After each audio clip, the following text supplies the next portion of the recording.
Welcome students. Welcome to Om Sri Santa Academy online classes. I am Kamal Joshi, your science teacher of class 7th science. Today we are going to finish the remaining part of exercise, that is we are complete the part second, that is long answer type questions of your chapter number second, that is nutrition in animal. Okay, chapter number second का नाम क्या है आपका? Nutrition in animal.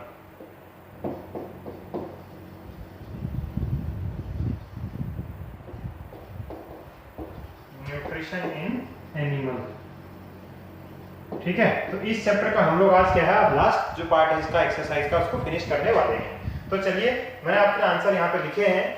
तो question number जो 5 है आपको एक बार इसमें दिखा देते हैं आपकी बुक में। ये आपकी बुक के एक्सरसाइज पार्ट है, तो हैव ए लुक फर्स्ट। यहाँ पे देखिए हमने इसे क्वेश्चन नंबर 4 तक जो है इसके प्रीवियस वीडियो में किए थे। क्वेश्चन नंबर फर्स्ट किया, सेकंड किया, थर्ड किया, फोर्थ किया। अब जो लॉन्ग आंसर और शॉर्ट आंसर क्वेश्चन थे मैंने उसको स्किप कर दिया था। तो जो पांचवा क्वेश्चन है आपका, what are villi, what is their location and function, ठीक है। मैंने कुछ क्वेश्चंस के आंसर यहाँ पे स्किप किए हैं, सॉरी आंसर लिखे हैं बट मैं क्वेश्चन स्किप किए, तो मैं यहाँ से आपको दिखा के उनके आंसर बताता रहूंगा। आप लोग इसको ध्यान से देखिए और आप इसको नोट डाउन कर सकते हैं। तो देखिए इसका आंसर क्या है। तो देखिए villi are small finger like projections from the wall of intestine. कौन से इंटेस्टाइन, यहाँ पर को स्मॉल इंटेस्टाइन, ठीक है, from the wall of small intestine and they increase the surface area for food digestion and absorption। क्या करते हैं वो, फूड इंक्रीज और मतलब फूड डाइजेशन और एब्जॉर्प्शन के लिए सरफेस एरिया को बढ़ा देते हैं। और the blood vessels present inside the villi can absorb the nutrient from digested food। अब क्या होता है, जो विलाई का स्ट्रक्चर दिखाता हूं आपको, इसके वॉल पे ब्लड वेसल्स, खून की पतली पतली नसें रहती हैं, वो क्या काम करती हैं, ब्लड में जो न्यूट्रिएंट मौजूद होते हैं फूड में उनको एब्जॉर्ब करके ब्लड में मिक्स करने का काम करती है। सो अब आप देखिए विलाई का स्ट्रक्चर, ये मैंने विलाई का स्ट्रक्चर बनाया है। ये है क्या, हमारी स्मॉल इंटेस्टाइन की वॉल है। ये क्या है, वॉल ऑफ स्मॉल इंटेस्टाइन।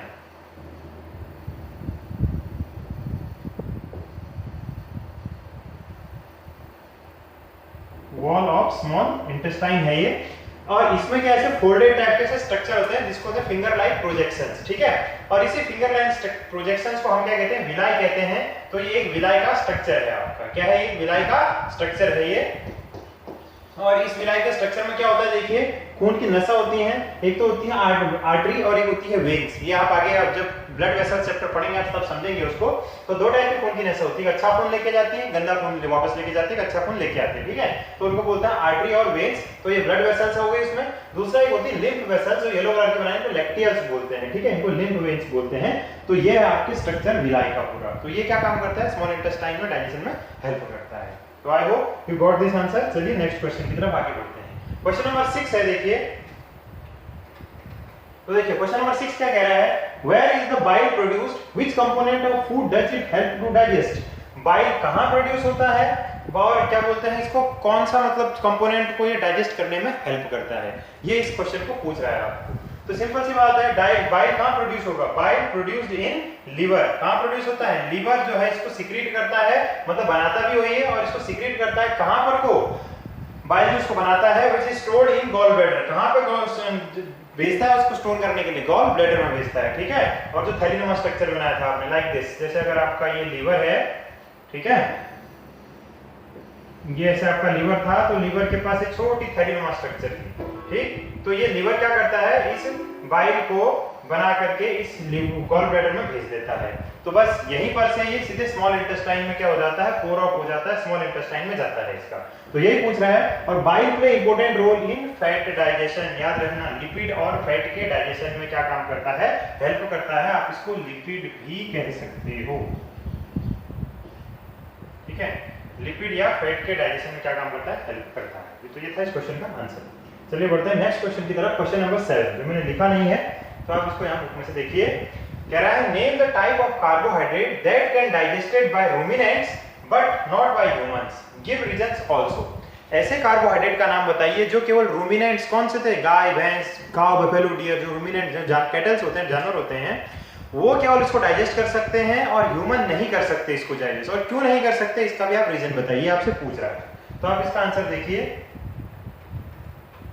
तो इसका आंसर है, देखो भैया, उस जो आपका ये कार्बोहाइड्रेट इसको हम डाइजेस्ट नहीं कर सकते, रूमिनेंट कर सकते हैं, उसका आंसर क्या है, सेल्यूलोज। बताया था मैंने आपको एक्सरसाइज जब चैप्टर समझाया।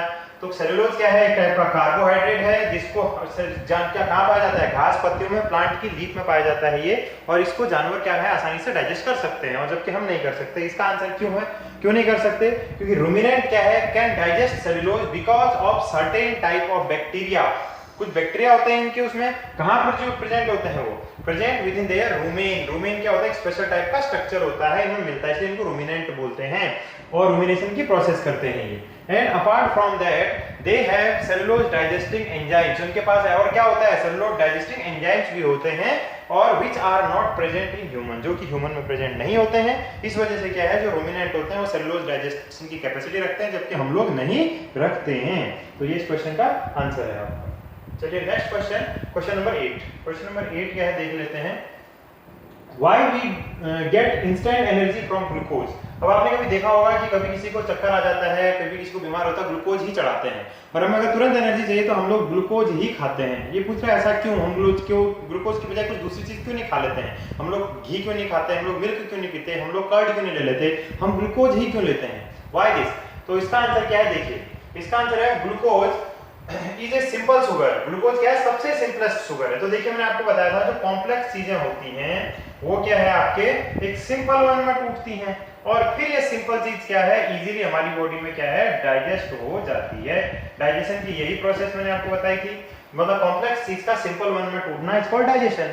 तो जो हमारी कॉम्प्लेक्स शुगर होती है, जैसे फॉर एग्जांपल स्टार्च हो गया, ये एनिमल में सेलुलोज हो, उसमें सेलुलोज हो गया, और भी कई सारे जो भी होते हैं आपके मतलब प्रोटीन फैट वगैरह, सारी के सारे अल्टीमेटली किस में टूटते हैं, अल्टीमेटली जाके सारे के सारे जो आएंगे ग्लूकोज में ही टूटेंगे वो। तो ग्लूकोज ही हमारी बॉडी का सबसे अल्टीमेट सोर्स होता है एनर्जी का। ग्लूकोज सबसे सिंपलेस्ट शुगर है, और and all the carbohydrate we consume finally digested into glucose. जो सारे के सारे अल्टीमेटली किस में टूट जाते हैं, आपके ग्लूकोज में टूट जाते हैं। As glucose can be easily absorb in the blood, so it provides instant energy. और जो ग्लूकोज होता है, अब इस ग्लूकोज को क्या है, अब आपका ब्लड डायरेक्ट क्या कर सकता है, एब्जॉर्ब कर सकता है, और यहीं से हमें क्या है एनर्जी बनना स्टार्ट हो जाती है। तो इसीलिए ग्लूकोज को क्या है सबसे इंस्टेंट सोर्स माना गया है एनर्जी का। ठीक है, आई होप आपको ये आंसर समझ में आया होगा। तो अब बढ़ते हैं आगे अपने नेक्स्ट क्वेश्चन की तरफ को। ठीक है, ध्यान से देखिएगा, इसको समझ में आ रहा है, और वीडियो आप रिकॉल कर सकते हैं, रिवाइज कर सकते हैं, आप इसको ध्यान से देखिएगा। ठीक है, चलिए नेक्स्ट क्वेश्चन की तरफ। नेक्स्ट क्वेश्चन कहता है आपका, क्वेश्चन नंबर 10 देखते हैं क्या है। क्वेश्चन नंबर 10, क्वेश्चन नंबर 9 हमने कर लिया था, इसको स्किप किया है। Question number 10, right one similarity and one difference between nutrition in amoeba and human beings. पूछ रहा है आपसे कि अमीबा और ह्यूमन के न्यूट्रिशन में एक समानता और एक अंतर बताइए। क्या है, एक समानता और एक अंतर बताना है आपको। तो देखिए यहाँ पर को, तो जो ह्यूमन में है similarity between nutrition in amoeba and human, यहाँ पर तो पहले चीज समानता है। तो देखिए भाई, अमीबा क्या है एनिमल, और ह्यूमन भी क्या है एनिमल कैटेगरी में आता है। ठीक है, तो दोनों के दोनों में न्यूट्रिशन कैसा होगा, खुद से तो बनाएंगे नहीं, दूसरों से ही लेंगे न्यूट्रिशन, मतलब किल करेंगे या दूसरों को मतलब खाएंगे या दूसरों से ऑब्टेन करेंगे। जबकि प्लांट में क्या बताया था, खुद से प्रोड्यूस करते हैं, तो वहाँ कैसा न्यूट्रिशन था ऑटोट्रॉपिक, और जबकि एनिमल में कैसा हो जाएगा हेटेरोट्रॉपिक। तो ठीक है, तो इसलिए हेटेरोट्रॉपिक मोड ऑफ न्यूट्रिशन हो जाएगा, इन दोनों में सिमिलैरिटी हो जाएगी। बहुत अच्छा। दूसरा कह रहा है difference between amoeba and human nutrition. यहाँ पे एक डिफरेंस बताना था, मैंने दो बता दिए आपको। तो देखिए अब डिफरेंस क्या क्या होंगे भैया। हम लोग खाना किससे खाते हैं, इंजेक्शन, जिसको बोलते हैं इंजेक्शन की प्रोसेस बोलते हैं हम लोग। फूड इनटेक किससे करते हैं, बाय हैंड या बाय माउथ करते हैं हम लोग। ठीक है, बाय, तो हम क्या करते हैं फूड इनटेक बाय माउथ करते हैं, while in amoeba by pseudopodia, या क्या कहते हैं इसको फॉल्स फिट, स्यूडोपोडिया या फॉल्स फिट के थ्रू जो आपके ये अमीबा तो है इसको फूड को क्या करता है, इंजेक्शन करता है, फूड का इनटेक करता है, पहली चीज। दूसरा है human have alimentary canal for food digestion while amoeba have only food vacuole. अब फूड को डाइजेस्ट करने के लिए, तोड़ने के लिए और इसको मतलब ब्रेक करने के लिए अमीबा के पास क्या होता है, केवल फूड वैक्यूल प्रेजेंट होती है, और जबकि ह्यूमन के पास क्या होता है एलिमेंट्री कैनाल प्रेजेंट होती है। ठीक है, इस चीज को ध्यान रखना। चलिए नेक्स्ट बढ़ते हैं अपने अगले क्वेश्चन की तरफ को, जो है क्वेश्चन नंबर 13।